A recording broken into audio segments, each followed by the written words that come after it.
Hello, YouTubers. Today or tonight, whenever you're watching us, I am doing another Spider-Man Tom Holland review. Because tonight, I just went and saw Spider-Man No Way Home.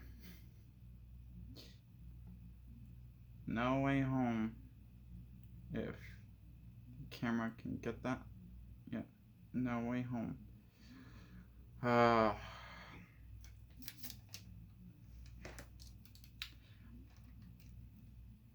And I'm just warning you now, instead of later in the video, if you not have seen Spider-Man No Way Home yet, do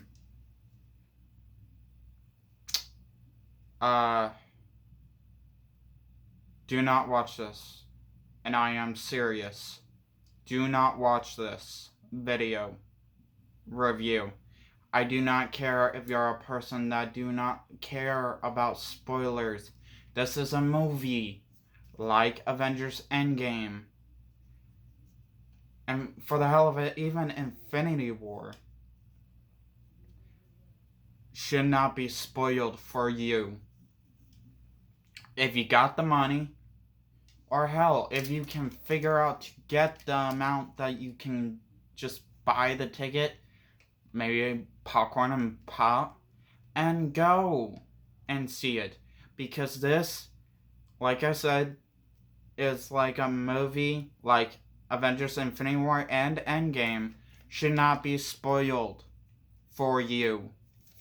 So if you have not seen this, I swear, if you have not seen this, you will be spoiled. And if you, basically, if you have not seen this and you do not turn this video off now, you will be spoiled, full of spoilers from this movie. And if, like I said, I don't care if you don't care about spoilers at all.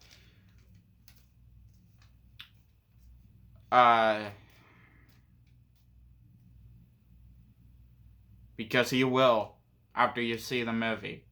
Like, if you hear all the spoilers, go see the movie, you will be pissed if you hear the spoilers before you see the movie. Because, basically, I stayed away from spoilers. I really did. So, because I knew I was going to see the movie today. So, I stayed away from spoilers last night and today.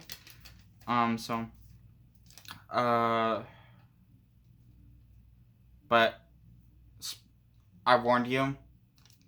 That's on you. Let's continue.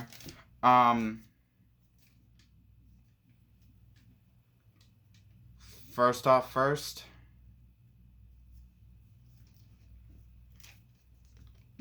No Way Home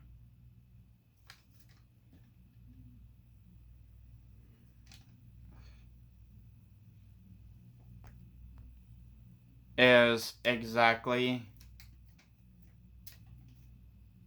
how I envisioned it, to be honest. It really is. It is a masterpiece that cannot be touched. If it is, it will, that's redo Try Wannabe will not be the same feeling as what we got tonight. Because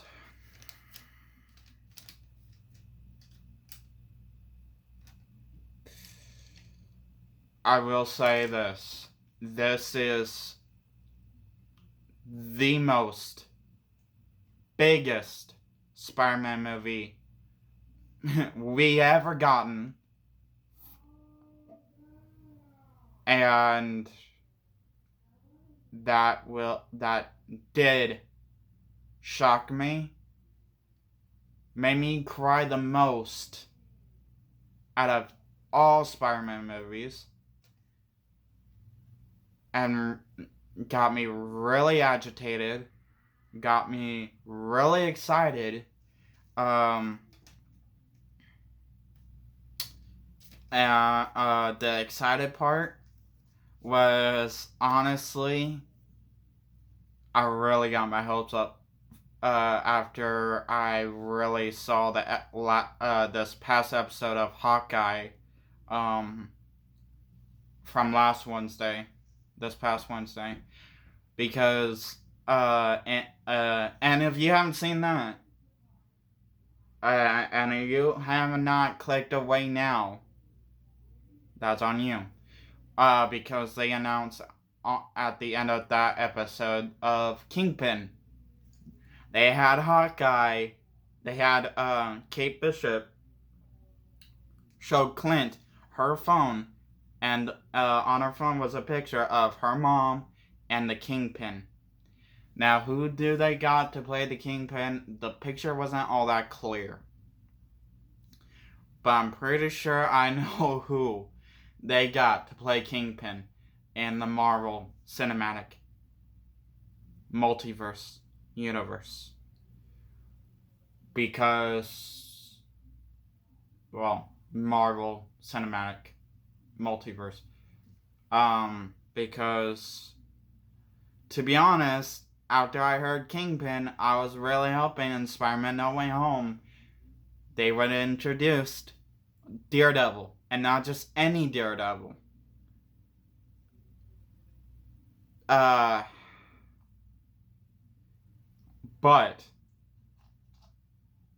the Netflix Marvel Daredevil. Now, I'm trying to be mean on Ben Affleck's Daredevil. Ben Affleck did the best he could, what he had with Daredevil. And it was awesome. It was good, but the Netflix Daredevil was a masterpiece. And the way that that actor betrayed not just Matt Murdock, but also Daredevil, was a masterpiece. So, really, truly, I was really happy to see that actor back as Daredevil, as Matt Murdock. He doesn't betray the Daredevil part in No Way Home, but he does betray the Matt Murdock. Now I can't say it. The lawyer part of Daredevil in No Way Home. Will we see him again? Possibly. Maybe. In the She-Hulk show on Disney Plus. Or maybe not. But it was good seeing that actor playing that role again. Including, after seeing him, it's already confirmed. You should already know who's gonna play Kingpin in the Marvel Cinematic Multiverse. And that's the Kingpin actor who played in the Netflix show. But on the side of that got me excited was actually seeing, my heart just freaking loved this part. Seeing not the first, I don't want to say the first live action, because if you guys saw my past reviews of Tobey Maguire, technically I did say, and I am right, he is not the first live action, he is the second live action. But he was the first live action that I ever saw of Spider-Man when I was growing up.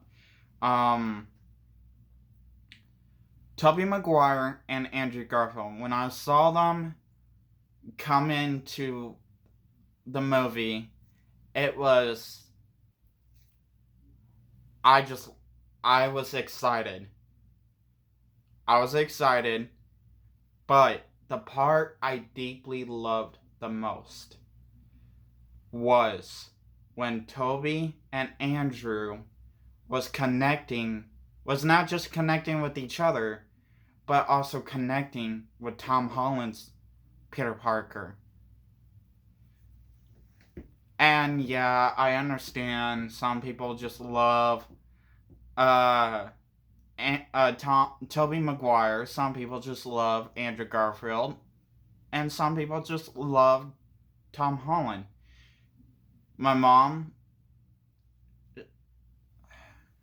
my sister and my mom does not like the first, well, Tobey Maguire Spider-Man, which I can understand. He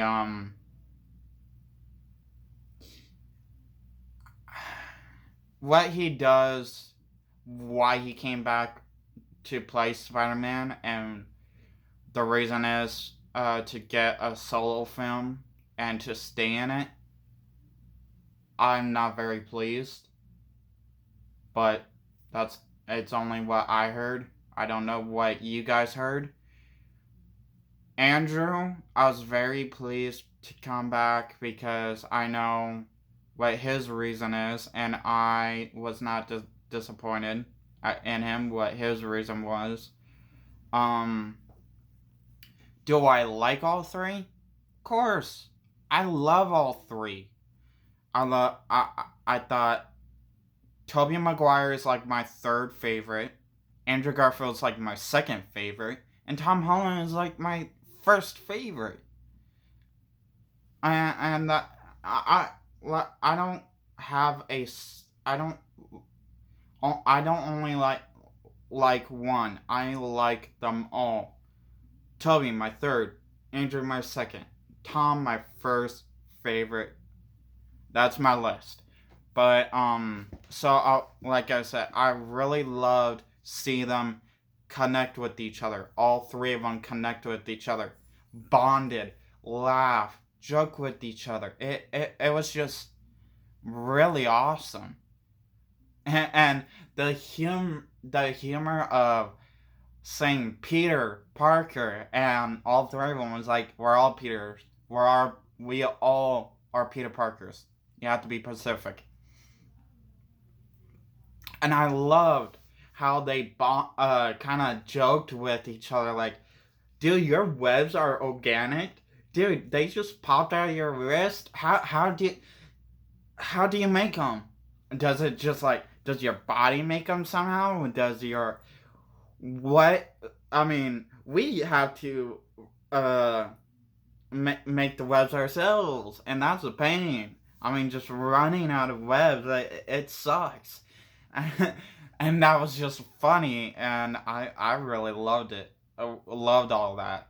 I loved the action, seeing the fighting. It was really fantastic, mind-blowing, with Tom Holland, Andrew Garfield, and Tobey Maguire working together, fighting together against Electro, Sandman, the Lizard. It was just perfect, wonderful, and the bridge scene, awesome. It was just awesome, and it was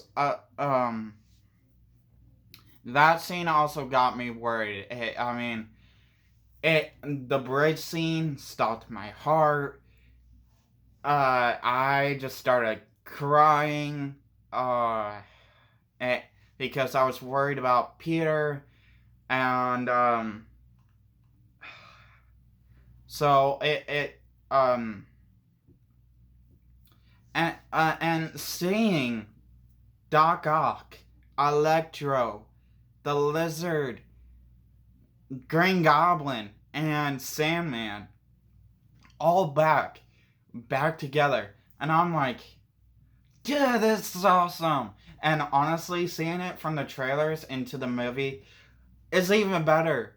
Watching the movie is even better, because then you get the full experience that you want, and it's promising. It's fulfilling. And do you see Sandman turning from sand to human form? I have no clue why he doesn't change form from sand to human like he did in Spider-Man 3. But because all through the movie, except one part of the ending, actually two parts I want to say, is he's the last two parts that he's in the movie, he got his human look, but out through the movie you see him all sand-ish. But it is the same actor. It is the same actor that played Sandman, originally played Sandman in the Spider-Man 3. Would I do like how in the Spider-Man, Tom Holland wanted to cure all of the villains, make them back to human, make them stable enough. Yes, I do like that. I do respect that. And he does. He cures Doc Ock. He cures Green Goblin.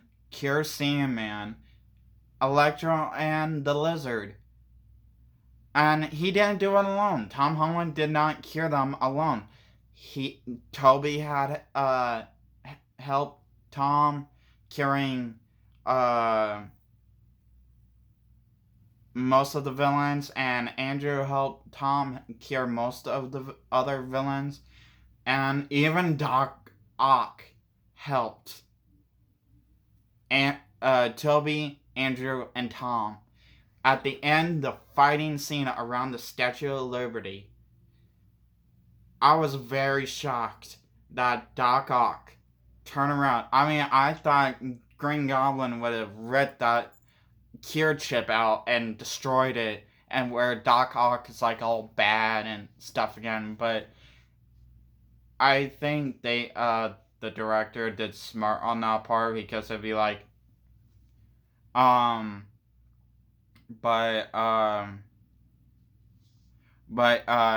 guess I didn't think that it would have been stupid, but I just kind of thought what a villain would do, what Green Goblin would have done, just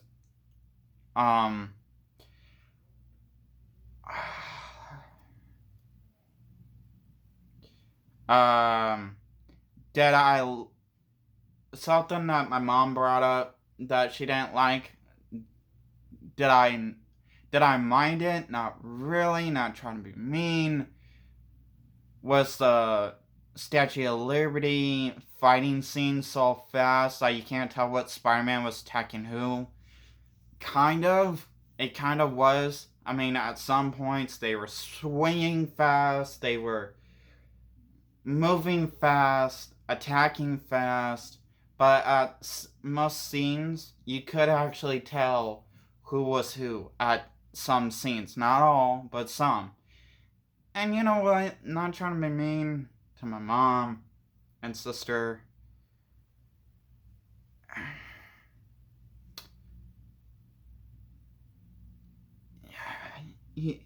Technically, you really did not.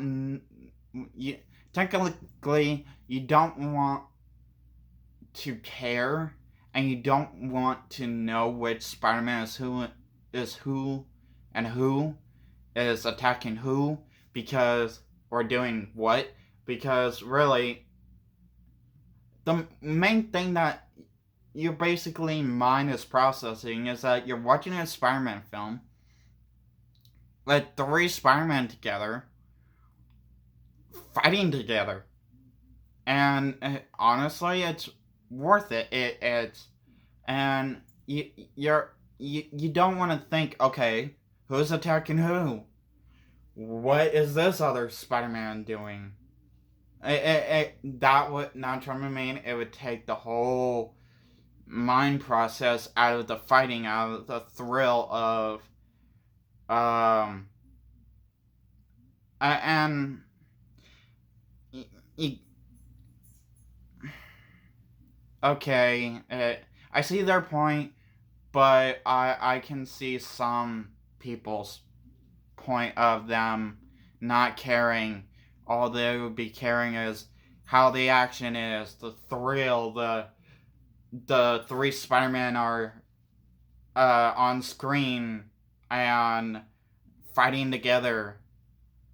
So I just see both sides. Including that's my thought is that, not trying to be mean, who cares? You got three live action Spider-Man on screen fighting together.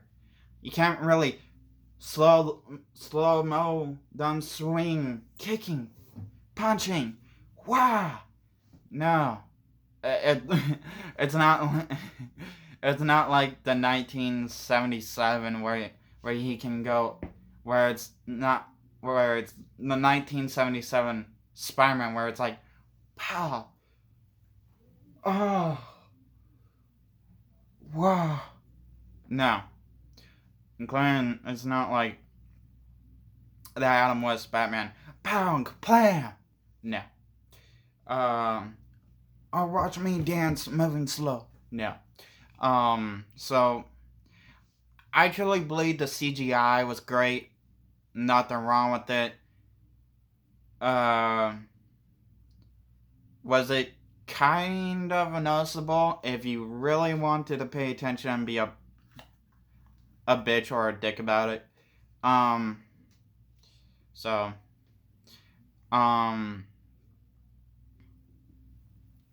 but the action was good.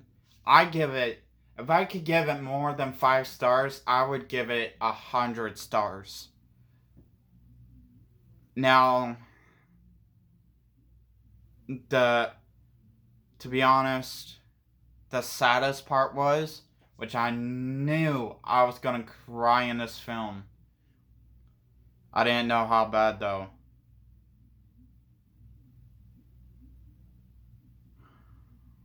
I was livid. I wanted to walk out and scream. I just needed a breather and scream, but I felt like if I just walk out now, if I walked out just for that, I would have missed something possibly important. Would I? Yes. But that was because of Aunt May. And I didn't understand. I mean, I understood something sad in the movie, but I'm like, because of that, the actress needed therapy for that. And now I understood. It was about her character. And it is very deep and very emotional.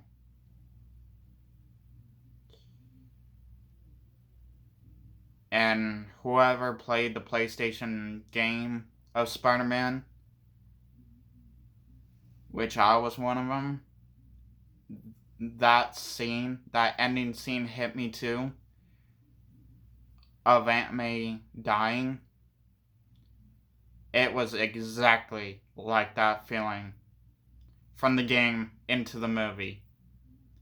It was in the game, I wasn't as pissed. I was more upset. In the movie, I was pissed. I was more I was more pissed than anything.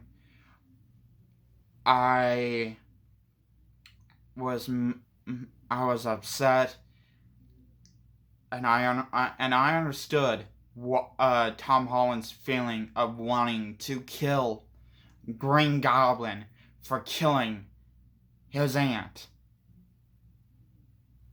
for killing Aunt May. But when that time came, I understood I heard my mom and sister, because they were sitting right next to me, and they were like, do it. Do it. Because they don't see the fun of them living. That my mom truly feels like, if you let the villain live, what's the fucking point? Because they're just gonna come after you again, which I understand that. Yes. But that's not the whole point of Spider-Man. That's not the whole point of certain superheroes. They don't think of killing them is the best way.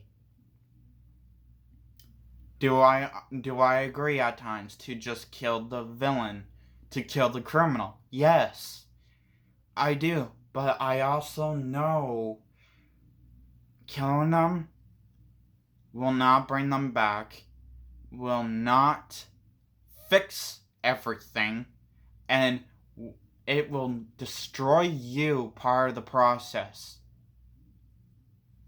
Something I learned slowly, but I learned it. Something I'm trying to teach my mom and sister. Something the Red Hood did not understand. But when I thought there was gonna be a death, I didn't. When everybody was theorizing, it could be Aunt May, it could be Happy, it could be one of the two. I'm like, why only theorize that it was Aunt May and Happy? I mean, shit, yes. Tobey Maguire and Andrew Garfield was already confirmed to get another sequel to their to Andrew Garfield's two movies and Tobey Maguire's trilogy. To me, I pictured it as Tobey Maguire, not Andrew Garfield, which I'm shocked nobody.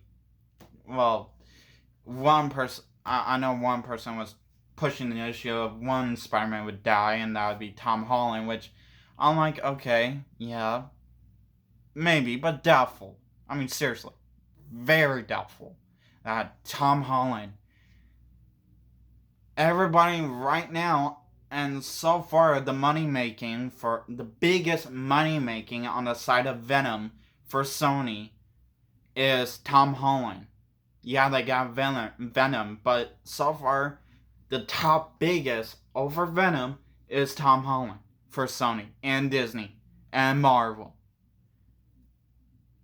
Even though Marvel and Disney got the other superheroes that make some money, but Tom Holland is the biggest.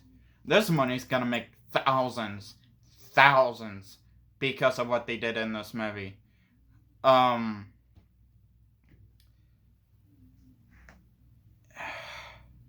mean, this movie's gonna make history. Not in the book, not just in the books, not just in the comics. Well, basically his books, and not in the Marvel halls of history. But back on the topic of who I actually thought would be Tobey Maguire, not Tom Holland, as I was just making that statement of offending him, not like a bad way offending, but like a good protected offend. I thought it would be Tobey Maguire, even though, yeah, Kevin Feige confirmed that he would be getting a fourth film. Not trying to be mean or anything. That could have been a lie to slide under the carpet of Tobey Maguire fans getting all excited and knowing, oh yay, we actually, even though it's confirmed, we still might get a fourth Tobey Maguire film. And then die. And lie about it. I mean, yeah, a lot of backlash, but it still could be a learning process. Even though, yeah, I kind of thought it would be stupid. I mean, not trying to be mean. Tobey Maguire's like